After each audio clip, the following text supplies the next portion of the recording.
I had to process just now. The black Muslim asked on Facebook, how are you affected by slavery today? I gave my answer. I'll surmise it very short. That's not my point. The entire American labor system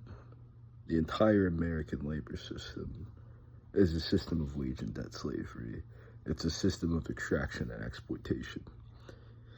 But I got deeper than that. I had to rethink it one more time, and it's like, I wouldn't even be in this country. I wouldn't even be in America dealing with any of this, having to deal with racist white. I wouldn't have to deal with the entire notion of racist white supremacy. I wouldn't have to deal with any aspect of what I have to deal with on a day-to-day life if I was not an American citizen, if I wasn't in this country. I was born here. We were brought here, you know? The irony of him being a black Muslim is that the people that sold you into slavery are the people that you worship. You go, well, the we were originally Muslim. No, you were originally an Arab slave. You were originally a slave to the Arabs, and the Arabs sold your ass to the Europeans to get you the fuck out of Africa so they could steal the resources in Africa. The Muslims and the Christians and the Jews stealing the resources out of Africa. But the reason I turned this camera on, did all this, that was what led me to this point. That's what led to this, you can call it an epiphany, a revelation, an ideation, I don't know. But just a realization about life, about myself, about black people, about American citizens as a whole. The biggest thing holding people back is this callousness that we have towards issues we have not healed from. What do I mean by that? Do you need me to repeat that real quick? A callousness to the situations, the states of being, the modalities, the ideations of what the machinations of what we have not healed from yet, if we have even addressed it. And we have this callousness. That means I don't care, this apathetic attitude, this cynical attitude towards issues in our life that we have yet to address. We have been told about time and time again, and we do nothing about. And we know that it's there, we know that it's coming, we know that it's real, whether it's past or it's present. But this issue of slavery in America, this lack of understanding about slavery, and this callousness to move forward from slavery without addressing anything of it, without people even having factual information about slavery. I deal with a lot of people that don't even understand slavery. They just don't care about it. They just don't care. They're just callous. They don't give a fuck. They don't care about Jim Crow. They don't care about nothing. Because I feel as though now they fear it, in a sense, for sure. They fear having power over them, for sure. But I think also as American citizens, they fear connection with other people, especially people that they want to feel better than, people that they want to feel superior to. When you get that pat, you one of the good ones. You one of the good ones. Boy, look at that, look at that, look at that. They love that shit. They little scratch behind it. You one of the good ones. You one of the good ones. You ain't like them other blacks. You one of the good ones. They love that shit. They love that shit. They love it to the extent that they don't want to fight back. They don't want to be better. They don't want to be superior. They want that. They want that scratch.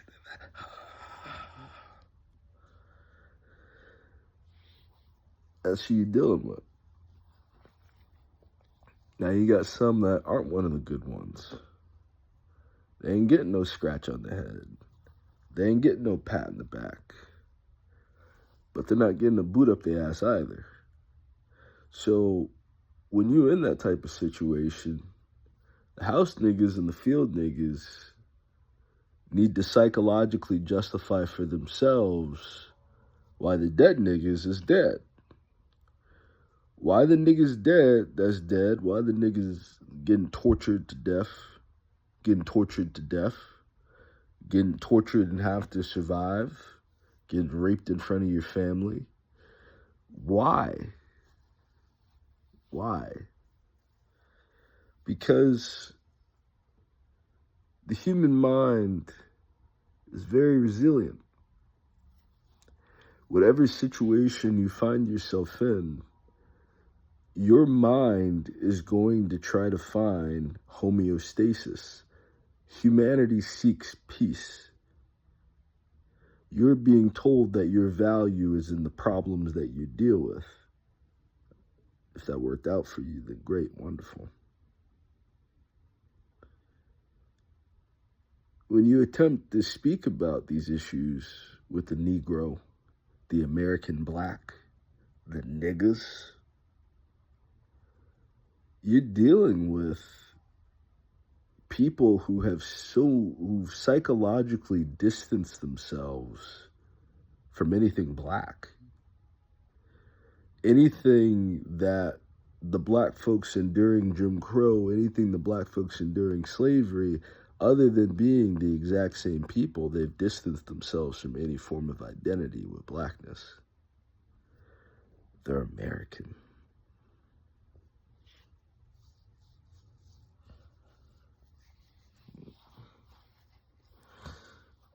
I don't know if he asked this question. I'm not going to call him a brother because I don't feel any sense of kinship with this man. I don't know if he asked it out of a genuine question, but typically when people ask those questions, it's in a very mocking, very minimizing, very belittling type of tone, but it's also out of a very deep sense of ignorance. And this isn't the first time I embraced this feeling of this callousness, especially not this morning. But it's an ongoing thing that I couldn't really articulate until now. But the enemy is the apathy. It is the callousness. It is the superiority complex, this hierarchical bullshit people need to go through. It's the inability to just be honest, tell the truth, and stand by reality. They want more than reality. And I would say for a grand majority of people, they want less than reality. They don't want any form of reality. They want the supernatural, the paranormal. They want spirituality and divinity to be like getting drunk high on acid all at the same time. That's their idea of spirituality. It's a feeling for them. It's not a practice of identity. It's not a practice of being at peace with the way the world can be. Not just should be or the way it always has been, the way it can be. Not just everything should be free. Everything is free. Did I blow the secret? This is an all-inclusive planet. This is an all-inclusive resort as the Earth. This is the dream vista. This is the place you could go. This is your Porto Vallarta. You know, the world is your paradise. But what you have is a myriad of people who have made themselves the personal middlemans, and you got to pay them to exist. You got to pay them to enjoy the planet. And only if you are an absolute fucking dumbass or you are a total fucking cuckold does that make any sense to you. And I feel like that's what I got to deal with. I'm dealing with a grand majority of men who are acting like cuckolds or who have no functional reality about the factual existence of human beings on Earth. They just want to fit in with the oppressor. They just don't want to feel oppressed. They don't want to be in reality, bro. They don't want it. They want the fiction in their head. They want the delusion that helps them wake up in the morning, live every day through slavery, live every day watching people suffering, living every day knowing pedophiles control your entertainment, your government, your food supply, your water supply, everything. The people that fuck little kids control everything. And you have to live inside of this altered state of existence. You know, not you, but not me. I don't have to do this anymore. But you all have to live in this alter ego, this alternate reality. You have to live in this fake existence in order to just function, to just exist through this shit, to just get through the psychopathy of it all. You have to like subvert your ego and become somebody else to navigate this world. You gotta bite your tongue. You can't speak out about anything. If someone's racist, you gotta be quiet. If someone's sexist, you gotta be quiet. Or if you speak out, you know, you ruin this person's entire life, and now you become the enemy. Now you become the same bullshit. So whenever someone speaks out against men, now it's, oh God, it's like, bro, there's reality. You don't have to be mad at it. You don't got to be sad about it. You don't got to be happy about it. You don't have to necessarily feel any type of way, but you need to be in observation of it. You need to have awareness of it, and you need to act accordingly. Your emotionality of it all is how you personally feel. It's what you're personally going through. And it is very important. It's very important so you know which way you need to navigate. If you're scared, you know, act out of that fear, but don't let the fear stop you. If you're sad, act out of the sadness, but don't let the sadness stop you. If you're angry, then be angry. Be filled with rage, but don't let the anger take your freedom away. Just because you're feeling something doesn't mean that you don't have to be constructive, and you don't have to be productive, and you don't have to be positive, and you don't have to help the human existence. You all are using these negative emotions to feed demons. And then you want these demons that you're feeding to help you out and control your life and make your... They're not going to make your world a better place. They are demons. They serve demons. They're demonic entities. These people are evil. The system you live in is evil.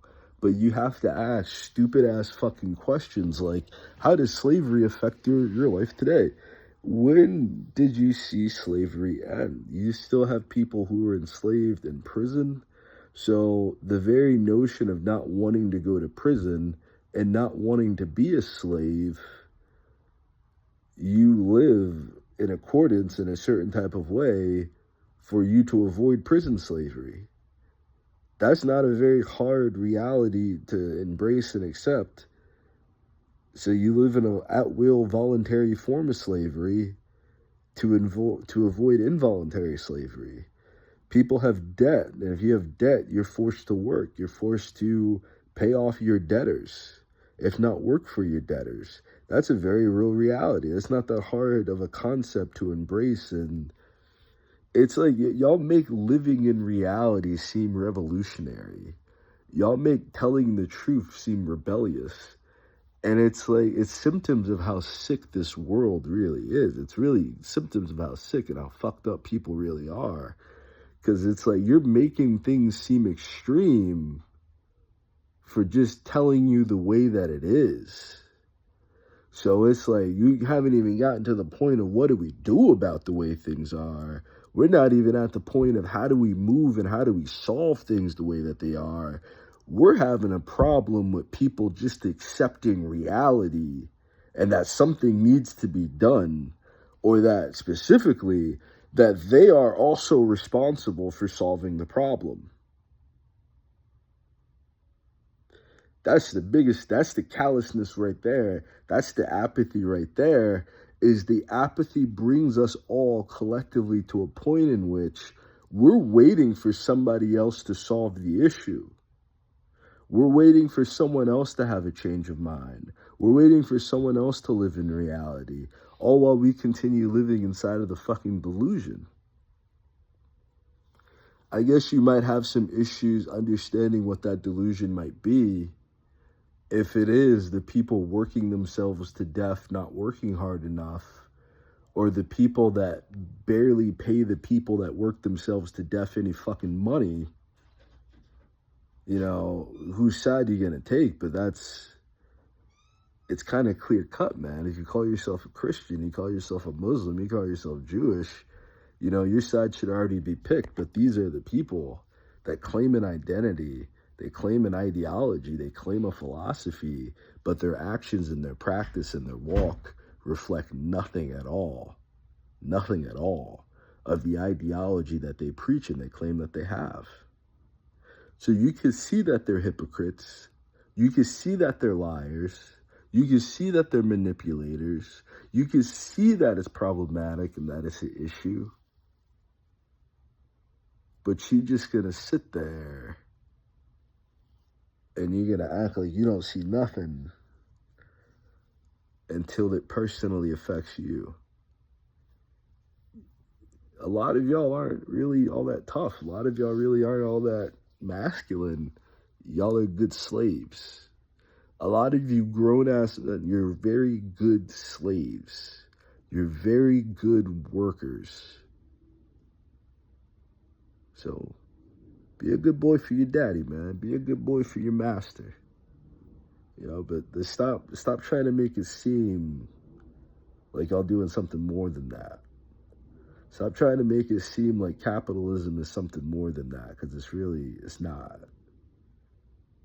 It really isn't. You're still a slave.